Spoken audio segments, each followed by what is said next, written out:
ગોધરામાં નવરાત્રિના આગમનને આખરી ઓપ અપાઈ છે ત્યારે છેલ્લા 12 વર્ષથી પોતાના ઘર આંગણે રાત્રે B4 ગરબાનું આયોજન કરતા મુસ્લિમ તબીબ ગરબામાં મુસ્લિમોના પ્રવેશબંધીના ફરમાનથી ઢગાઈ ગયા છે।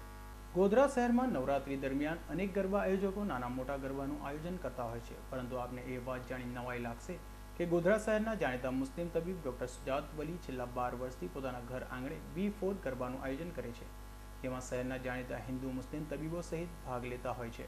સાથે છેલ્લા 3 વર્ષથી સાપ્તક નામની સંસ્થાના સહયોગી બની મૂંગા બહેરા તેમજ ગરીબ બાળકો માટે યોજાતા ગરબાનું આયોજન અમૂલ્ય યોગદાન આપે છે, તેમજ તંત્ર મંત્ર જાદુ ટોના જેવી અંધશ્રદ્ધાની માયાજાળમાં જકડાયેલા લોકોને મુક્ત કરવા માટેના અનેક જનજાગૃતિના કાર્યક્રમો યોજે છે।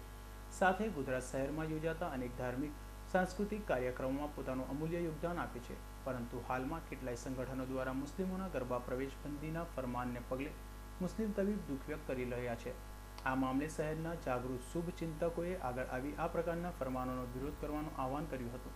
સાથે દેશના વડાપ્રધાન નરેન્દ્ર મોદીને પણ આ મામલે ઈમેલ કરી દુઃખ વ્યક્ત કર્યું હતું।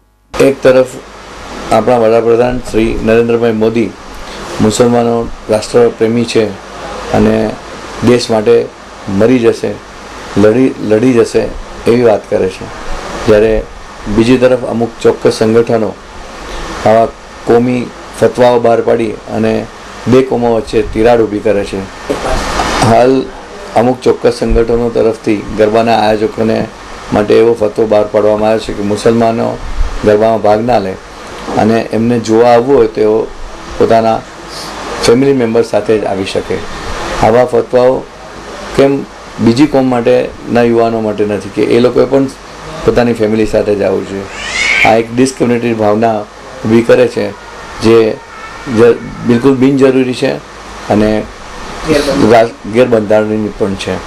ફતવાથી મને ખૂબ જ આઘાતની લાગણી થઈ હતી અને સમાજના હિત ચિંતકો અને સુજ્ઞ નાગરિકોએ બહાર આવી અને આવા ફતવાનો વિરોધ કરવો છે।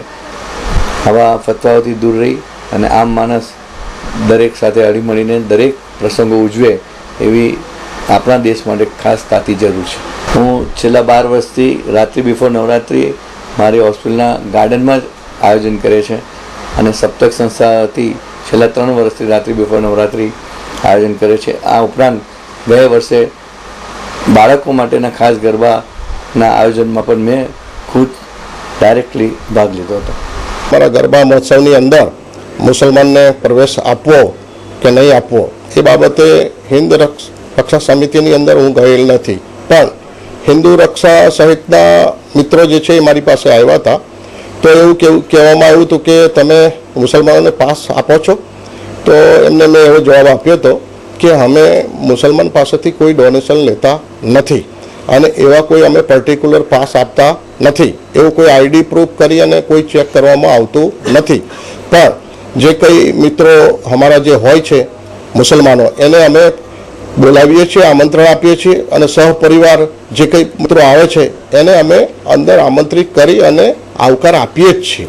જોકે બીજી તરફ ગોધરાના ગરબા આયોજક પીબી બારિયાએ નિખલાસપણે જણાવ્યું હતું કે અમે મુસ્લિમો પાસેથી કોઈ પણ પ્રકારનું ડોનેશન લેતા નથી, છતાં નવરાત્રી દરમિયાન ગરબા અમે અમારા મુસ્લિમ મિત્રોને ગરબા પાસ આપી આમંત્રિત કરી તેમને આવકારીએ છીએ। અને ભગતનો રિપોર્ટ S9 ન્યૂઝ ગોધરા।